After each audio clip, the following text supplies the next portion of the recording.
The ring lights flickered. The timeline froze. And just like that, Hollywood and the influencer world had a brand new obsession. One video ended a feud, and one photo started a whole new era. Welcome to Starscope Report.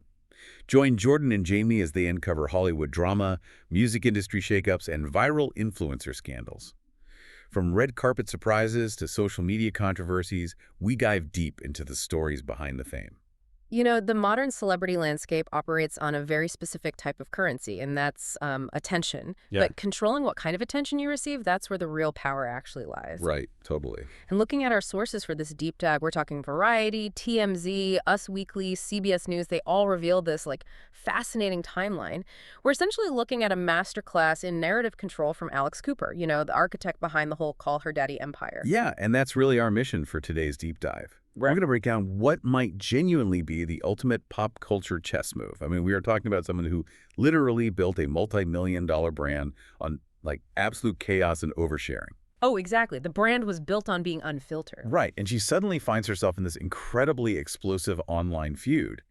And just when the internet thought they knew exactly how this was going to play out, she silences the entire conversation with the ultimate mic drop. A pregnancy announcement. Exactly. A pregnancy announcement, which is just, the mechanics of how this unfolded tell us everything we need to know about navigating modern fame, It requires this deep understanding of audience psychology, the business of podcast networks, and, frankly, the strategic deployment of personal milestones. Oh, the strategy is wild, because the headline alone is staggering when you consider the context.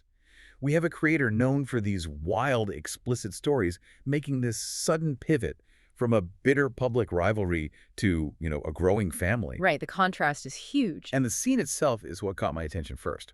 Imagine you are scrolling through your feed on Sunday, May 17, 2026. You're expecting the usual, highly curated influencer content, right? Yeah, the glam shots, the studio lighting. Exactly. But suddenly, there is this remarkably quiet photo. It's Alix Cooper sitting outdoors on her husband's lap, wearing, get this, gray sweatpants and a white crop top. Just completely stripped back. Completely.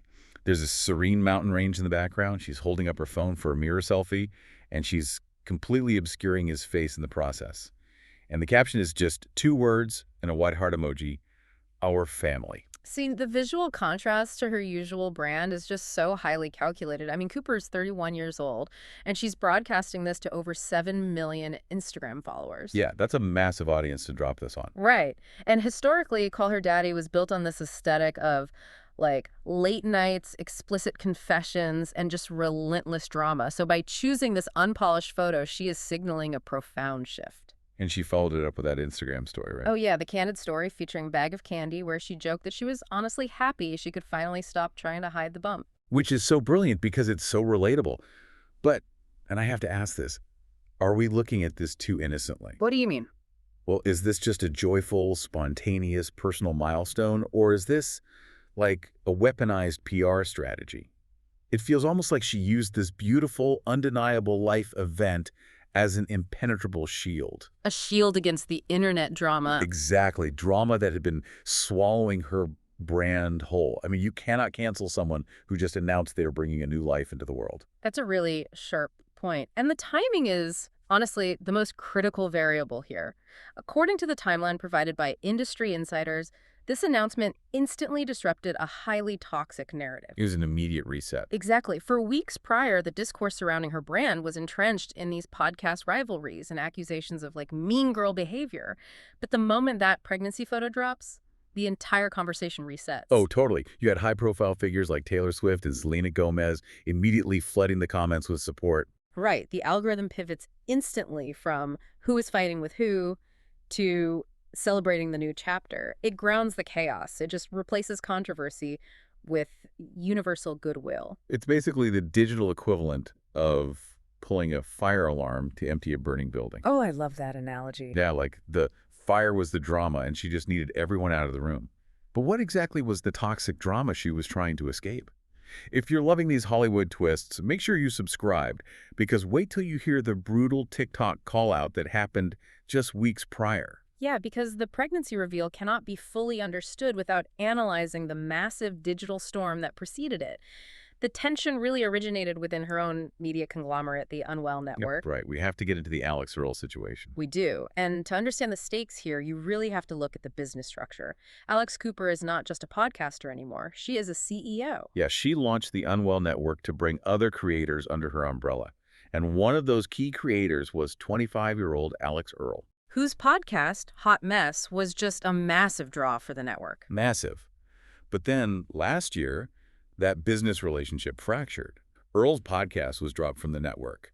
And when a split like that happens without a clean public explanation, you know how the internet gets. No, they treat it like a puzzle that needs to be solved. Exactly. Everybody becomes a detective. Right. And in the absence of a corporate press release, the audience relies on this sort of digital forensic work.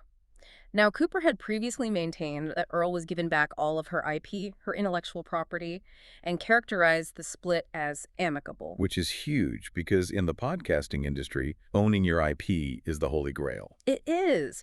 Cooper famously fought tooth and nail for her own IP when she left Barstool Sports. So granting that to Earle was supposed to be this huge sign of good faith. But the subtle digital warfare began anyway. Ah, the likes. Yes. Earle is observed liking these passive-aggressive posts that criticize Cooper's management and character. And let's be real, in the influencer economy, a like is never an accident. Never. It's a calculated statement. It's a way to throw shade, validate rumors, and rally your fan base without ever having to go on record and actually say a single word. It creates a shadow narrative. Exactly. It creates this shadow narrative. But Alix Cooper did not respond with, like, a vague, quote, graphic on her Instagram story.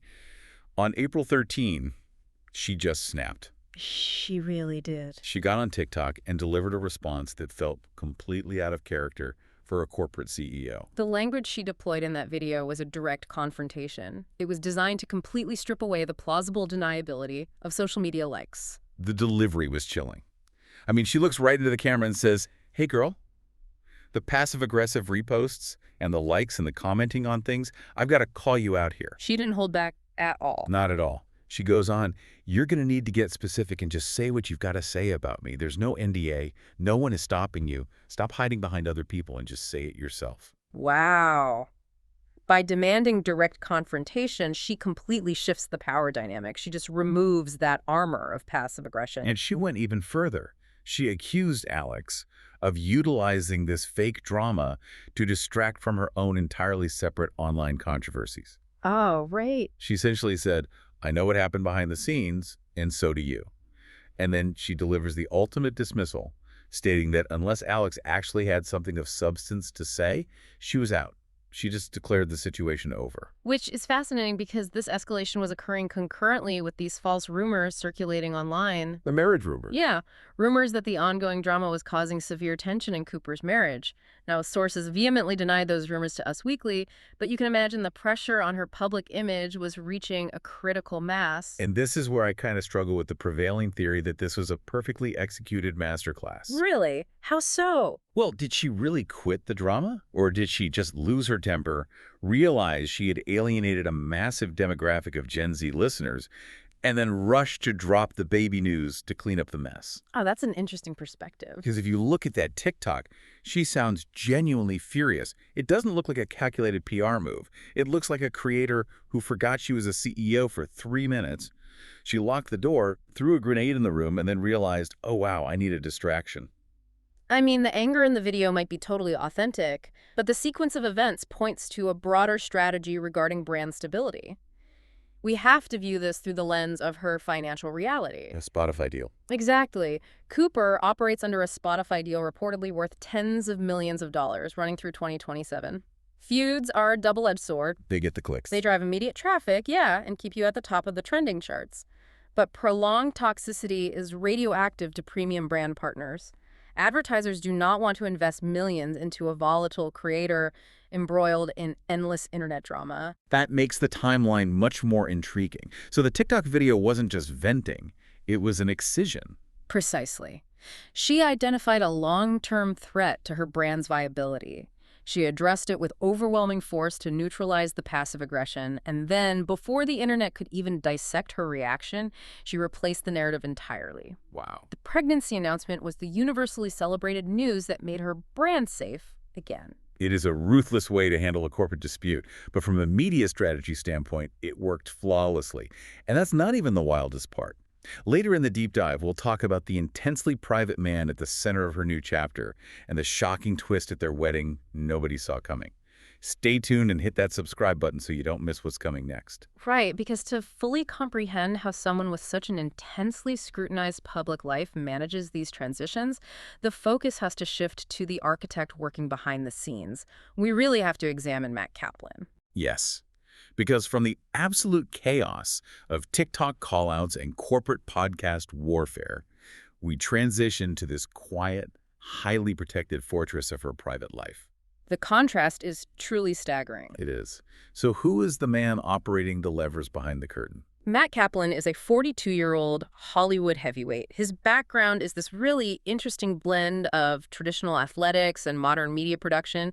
He actually started as a quarterback at Columbia University before pivoting to the film industry. Okay, an athlete turned producer. Yeah, and today he is the CEO of AC Entertainment. And he is not a peripheral figure in Hollywood either. He's the producer behind massive young adult franchises. Yeah. We are talking about Netflix hits like To All the Boys I've Loved Before and EXO, Kitty. Right, so he intimately understands narrative structure, audience engagement, and high-level production. And his financial independence is also a key factor in their dynamic, isn't it? Absolutely. Estimates place his net worth anywhere between $6.5 million and $15 million, with some financial outlets suggesting his production deals push that number closer to $50 million. He brings his own immense power to the table. Which makes their origin story so fascinating. You have two highly successful executives whose relationship started with the most relatable 2020 experience possible, a Zoom meeting. The classic pandemic meet cute. Exactly. For months, Cooper referred to him anonymously on our podcast as Mr. Sexy Zoom Man. And a week after that initial digital meeting, they went on a physical date, locked eyes in the car, and the connection was immediate. And then, fast forward 3 years to March 2023, and he orchestrates a proposal that proves exactly why he runs a production company. Oh, the proposal was designed with cinematic precision. It really was. He sent her out of the house under the pretense of a photo shoot. When she returns, the environment has been completely transformed. Candles everywhere, music playing, and a computer screen simply displaying the words "Play Me." And the video. The video on the screen features Matt, wearing the exact same outfit he wore during that first fateful Zoom meeting in 2020. See, creating a full-circle narrative moment like that requires a deep understanding of emotional resonance. He is producing a real-life romance with the same attention to detail he applies to a film set. And that attention to detail carried directly into their April 6th, 2024 wedding in Riviera Maya, Mexico. The event was a collaboration with the planning agency Bash Please, but Alix revealed to Vogue that Matt handled almost the entire process. He wanted her to be completely stress-free. Exactly. She leaned entirely on his specialty as a producer, visualizing an event and executing it so she can simply show up and experience it. Which is incredible. And the aesthetic choices made during that wedding weekend are crucial to understanding her brand evolution. The visual shift is profound. It felt like watching a rebranding in real time. She's getting ready in a blue robe from her new Skims collection, aligning herself with the Kardashian Empire's aesthetic. And for the ceremony, she chooses a custom Danielle Frankel basque waist ball gown. A gorgeous choice. Danielle Frankel is known for high fashion, editorial bridal wear. Right. It features a straight neckline, incredibly classic and chic. But the traditional elements basically stopped at the dress. She did not walk down a conventional aisle. No, she did. She entered through double doors at the back of the space and walked toward the altar completely alone, honoring a tradition started by her mother. That image of a woman who built a self-made empire walking herself down the aisle, that is potent symbolism. But the reception is where they truly subverted expectations. Oh, they threw the traditional wedding rulebook straight into the ocean. There was no formal first dance where everyone just stands around watching them sway awkwardly. Yes, thank goodness. Right. Instead, they initiated a first shot, inviting all their guests to take a shot of tequila with them to ignite the celebration. That is so on brand. And she transitions through multiple high-end wardrobe changes, including a 2003 Alexander McQueen silk chiffon corset dress. But the finale is what cemented this event in pop culture history. The conclusion of the night perfectly blended high fashion with chaotic energy. They're wearing archive designer clothing. Specifically, she is in a 1995 archive Versace corset, and they just run straight into the ocean. The whole wedding party, too. Yeah, The entire wedding party, including parents and grandparents, charges into the water with them. When you analyze the juxtaposition of her career and her marriage, Yeah. this fascinating psychological framework emerges. Cooper's entire livelihood depends on oversharing. She monetizes her personal life, her mistakes, and her feuds, broadcasting them to millions. Yep. Yet this relationship with Kaplan exists in a fortified silo, completely isolated from her podcast persona. It is like building a nuclear reactor. You need incredibly thick lead walls to contain the energy. Oh, that's a great way to put it. Her public life is the reactor. It generates massive heat, constant attention, and millions of dollars, but it is inherently volatile and dangerous, as we just saw with the Unwell Network trauma. Her private life with Kaplan is the lead containment wall. So how does she maintain that boundary when her audience demands constant access? The mechanism here is Kaplan's specific type of confidence. As an executive, his power is wielded behind the camera. He does not need or want the public spotlight. Which is rare. Very rare. Cooper has spoken openly about this dynamic, stating how attractive it is to have a partner who is completely unintimidated by a woman's extreme success. That dynamic is incredibly rare in Hollywood. When a female star reaches that stratosphere of fame and wealth, the power imbalance often fractures the relationship. But Kaplan's unshakable support acts as an anchor. When your daily reality involves managing Spotify executives, defending your brand against rival influencers, and dealing with the fallout of viral TikTok videos, the psychological toll is immense. It has to be exhausting. Kaplan provides a sanctuary that is immune to algorithmic noise. By producing the wedding and managing the logistics of their private life, he allows the Call Her Daddy hurricane to spin at maximum velocity without tearing her foundation apart. He builds the fortress so she can go out and fight the battles. And now they're bringing a baby into that fortress. Which shifts our focus to the future. Because if you are fascinated by the business of being a creator, the next 12 months of Alix Cooper's career are going to be the most critical case study we have ever seen. Oh, absolutely. A pregnancy inherently alters a creator's demographic appeal and content strategy. Right, because the DNA of Call Her Daddy was forged in, college bars, bad dating decisions, and explicit sexual confessions. That was the hook that built the empire. So the question is, will motherhood fundamentally force a rebrand of the show's core identity? Or, and this is the scenario that should terrify the current market, is Alix Cooper about to invent an entirely new genre of unfiltered mom content? Oh, wow, that would be huge. Right. The family vlogging industry is a billion-dollar space currently dominated by pristine, beige aesthetic, sanitized parenting. If she brings her unapologetic, messy reality to the mommy vlogger demographic, she will completely disrupt the entire industry. The transition from the architect of chaotic dating culture to a disruptive force in the parenting space that will test the true elasticity of her brand. You've been listening to Starscope Report, where Jordan and Jamie uncover the stories shaping Hollywood, music, and pop culture. Thanks for tuning in, and don't forget to subscribe for more stories that keep the stars shining.